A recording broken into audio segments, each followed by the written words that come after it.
अस्सलामुअलैकुम व्यूवर्स, आज की वीडियो में हम सीखेंगे 3 important concept: break, continue and nested loop. Welcome to my channel Code Ora और आज है Python beginner to pro series का डे 6। तो चलिए शुरू करते हैं। ब्रेक, लूप को फौरन रोकना। ब्रेक स्टेटमेंट का मतलब है लूप को यहाँ पर ही ख़त्म करो, आगे नहीं जाना। Stop a loop immediately. यहाँ हम एक प्रोग्राम के ज़रिए समझते हैं। जैसा कि मैंने आपको पिछली वीडियो में लूप के बारे में बताया था, लूप का मतलब ऑटोमेटिकली रिपीट। हमने लूप्स की 2 टाइप देखी थी, फॉर लूप और व्हाइल लूप। आज इन दोनों के ज़रिए ब्रेक, कंटिन्यू के बारे में बताऊंगी। पहले फॉर लूप को यूज़ करते हैं। फॉर लूप हम तब यूज़ करते हैं जब हमें पता हो कि लूप कहाँ तक चलानी है। तो चलिए कोड करना शुरू करते हैं। फॉर नंबर एक variable, for num in range. Range में जो सबसे पहले हमारे पास स्टार्ट, स्टॉप और स्टेप आता है। स्टार्ट का मतलब कहाँ से शुरू करना है, हम 1 से शुरू करते हैं। नेक्स्ट स्टॉप, कहाँ पर स्टॉप करना है, हम 10 पर स्टॉप करेंगे। For num in range 1 start और 10 स्टॉप। अब यहाँ पर कंडीशन लगाते हैं, इफ नंबर इज इक्वल 5। अगर नंबर 5 के बराबर आए तो ब्रेक, फौरन यहीं पे रुक जाओ, आगे नहीं जाना और प्रिंट करवा दो वो नंबर। अब प्रोग्राम को रन करके देखते हैं। ये प्रोग्राम हमारे पास रन हो गया। 1 से स्टार्ट, फिर 2, फिर 3, जब तक 5 के बराबर ना आए। 5 के बराबर आए तो ब्रेक, मीन्स के लूप को तोड़ दो, ख़त्म करो, स्टॉप लगाओ। यहाँ पे 5 प्रिंट नहीं होगा हमारे पास, क्योंकि हमने कहा था जब नंबर 5 के बराबर आ जाए तो वहाँ पे ब्रेक, लूप को तोड़ दो। जबकि रेंज हमने 10 की रखी थी, लेकिन जैसे ही 5 पे आके हमारी ब्रेक लगी तो यहाँ पे लूप टूट जाएगी, इससे आगे के नंबर प्रिंट नहीं होंगे। अब एक व्हाइल की एग्जांपल के ज़रिए समझते हैं। व्हाइल लूप तब यूज़ होती है जब आपको पता ना हो लूप कितनी बार चलेगी। इसका एक प्रोग्राम करते हैं। Count is equal 1। हमने कहा काउंट 1 के बराबर है। अब while count less than is equal 10। हमने काउंट 10 से छोटा या 10 के बराबर रखा। अब साथ ही एक उस condition they the, if count is equal 7। अगर काउंट 7 के बराबर आए तो ब्रेक, लूप को ख़त्म करो। और साथ ही काउंट प्लस इज इक्वल 1। हर नंबर के बाद उसमें एक नंबर और ऐड होता जाए और प्रिंट करवा दो काउंट। अब इस प्रोग्राम को रन करते हैं। ये हमारे पास रन हो गया। 1 2 3 4 5 6, जैसे ही 7 के बराबर आएगा तो लूप ख़त्म हो जाएगी, क्योंकि हमने लगाया था कि इफ़ काउंट इज इक्वल 7। जैसे ही जो हमारा काउंट है 7 के बराबर आए तो कंडीशन ब्रेक हो जाए, टूट जाए, लूप को तोड़ दो तब फौरन। ये था हमारे पास ब्रेक, जो हमने फॉर लूप के ज़रिए भी करके देखा और व्हाइल लूप के ज़रिए भी। अब जानते हैं कंटिन्यूस के बारे में। कंटिन्यूस का मतलब है इस स्टेप को छोड़ दो, नेक्स्ट स्टेप चलाओ। मीन्स के जो करंट स्टेप है लूप का उसे स्किप कर दो और नेक्स्ट स्टेप चलाओ। अब इसको भी एग्जाम्पल के ज़रिए मज़ीद जाने की कोशिश करते हैं। फॉर लूप और व्हाइल लूप दोनों तरह से इसको करके देखते हैं। कंटिन्यू का इस्तेमाल, पहले फॉर लूप देख लेते हैं। For loop, for num in range, हमने रेंज रखी 1 से स्टार्ट एंड 6 पे स्टॉप और कंडीशन लगा दी, इफ नंबर इज इक्वल 3। अगर नंबर 3 के बराबर आए तो कंटिन्यू और प्रिंट नम। अब इस कोड को रन करते हैं। ये हमारे पास कोड रन हुआ। 1 2 3 हमारे पास यहाँ नहीं है, क्योंकि हमने कहा इफ़ जो हमारे पास नम है इज इक्वल 3 क्या है, तो कंटिन्यू। अब कंटिन्यू का मतलब है करंट स्टेप को छोड़ देना और नेक्स्ट स्टेप पे 3 हमारा जो था उसको छोड़ के नेक्स्ट 4 और फिर 5। हमने रेंज रखी थी 6 तक।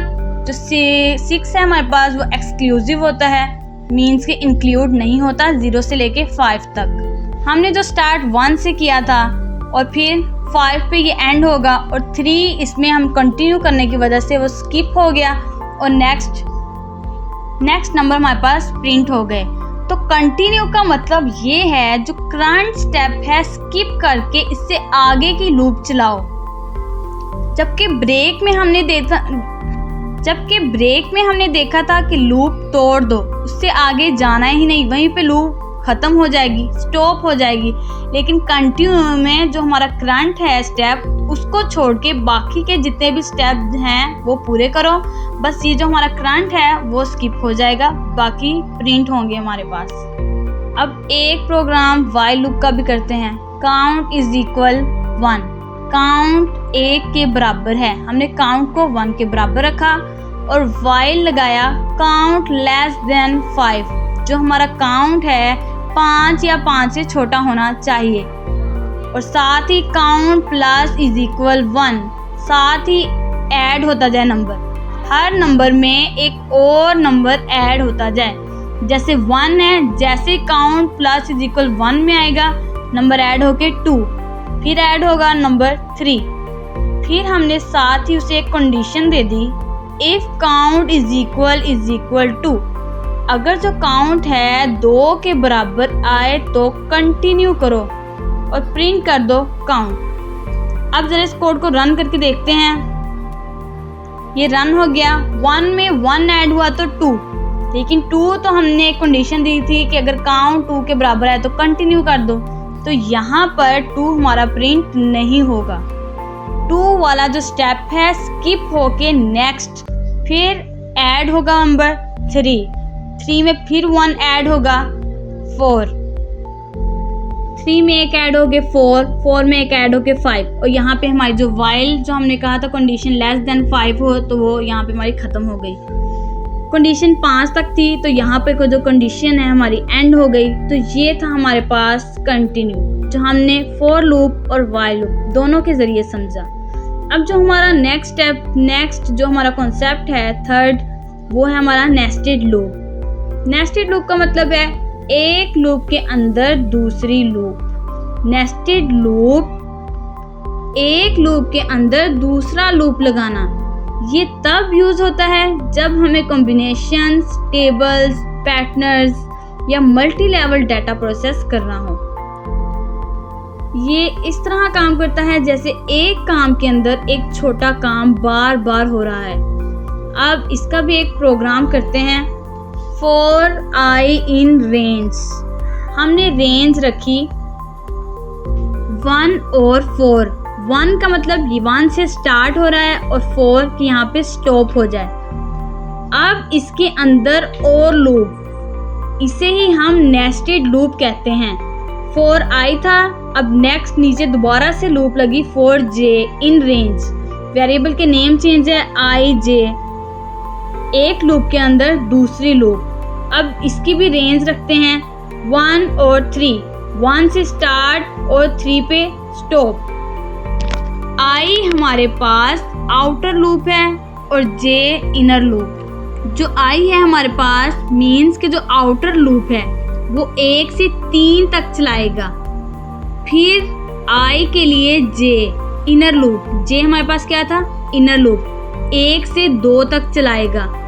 जो आई है वो हमारे पास रो है और जो j है वो कॉलम। लूप के अंदर लूप, जो हमारा फर्स्ट लूप वो रो और जो सेकंड उसके अंदर वो कॉलम। और साथ ही प्रिंट करवा दें i और j। अब इसको रन करके देखते हैं। ये कोड हमारे पास रन हो गया। आपके लिए शायद ये थोड़ा टफ लग रहा होगा आपको, और आपको मज़ीद एक ऐसी एग्जाम्पल के ज़रिए समझाती हूँ जिससे आपके लिए इसको समझना आसान हो जाएगा। Think of it like a clock. Nested loop को समझने के लिए एक क्लॉक के एग्जाम्पल के ज़रिए समझते हैं। सोचें कि आप एक डिजिटल क्लॉक बना रहे हैं जो आवर्स और मिनट्स दोनों दिखाता है। अब इसको एक क्लॉक के ज़रिए समझें। जो आउटर लूप है वो रिप्रेजेंट कर रहा है आवर्स को, मीन्स के 0 से 23 तक आवर्स जो आउटर लूप उसको रिप्रेजेंट करेगा। और जो इनर लूप है हर आवर के अंदर मिनट्स को रिप्रेजेंट करेगा। इनर लूप जो है वो हमारा आवर्स के अंदर जो मिनट हैं उनको रिप्रेजेंट करेगा। जो आउटर लूप वो आवर्स और जो इनर लूप वो मिनट्स 0 से लेके 59 तक। ये कैसे काम करेगा, स्टेप बाय स्टेप इसको देखते हैं। तो पहले आउटर लूप स्टार्ट होता है, मीन्स कि आवर 0 है हमारे पास। फिर हमारी इनर लूप चलेगी 0 से लेके 59 तक। तो इसका आउटपुट क्या होगा, 0 0 0 0, फिर 0 0 0 1। ऐसे ही मिनट्स जैसे जैसे आगे आएंगे 1 2 3 0 से लेके 59 तक मिनट चलेंगे, तब जाके अगली हमारी आउटर लूप चलेगी। फिर हमारा 1 आवर बनेगा। जब मिनट्स कंप्लीट हो जाते हैं तो आउटर लूप जो नेक्स्ट आवर पर जाता है। जैसे आवर 0 थे, अब आवर 1 होगा। जब तक वो 59 मिनट्स कंप्लीट नहीं होंगे, इनर जो हमारी लूप है वो कंप्लीट नहीं होगी। फिर उसके बाद आउटर लूप चलती है इनर लूप के बाद। जब आवर 1 होगा फिर से इनर लूप चलेगी। फिर से वैसे ही 0 से लेके 59 मिनट्स कंप्लीट करके फिर आवर हमारा कंप्लीट होगा 2 आवर्स। ये प्रोसेस हर आवर के लिए रिपीट होता है जब तक आवर 23 ना हो जाएं। जो आउटर लूप है वो हमारी बड़ी यूनिट है और इनर लूप हमारी छोटी। हर बार जो आउटर लूप का एक स्टेप चलेगा और इनर लूप पूरा चलता है। आउटर लूप एक स्टेप और इनर लूप पूरा, बिल्कुल क्लॉक की तरह। आवर्स बदलने से पहले मिनट्स पूरे 60 राउंड्स कंप्लीट करते हैं। जब 60 राउंड कंप्लीट करेंगे फिर ही तो हमारा आवर्स कंप्लीट होगा। इसी तरह लूप जो है नेस्टेड लूप में आउटर लूप का एक स्टेप होता है और इनर लूप अपना काम कंप्लीट करता है। आई होप सो कि आपको अब नेस्टेड लूप के बारे में ज़रूर समझ आया होगा। नेक्स्ट देखेंगे हम पाइथन लॉजिकल ऑपरेटर। मिलते हैं अगली वीडियो में। अगर ये वीडियो पसंद आए तो वीडियो को लाइक करें, शेयर करें और अगर आप मेरे चैनल में न्यू हैं तो प्लीज़ चैनल को सब्सक्राइब करें। Thanks for watching. अल्लाह हाफिज़।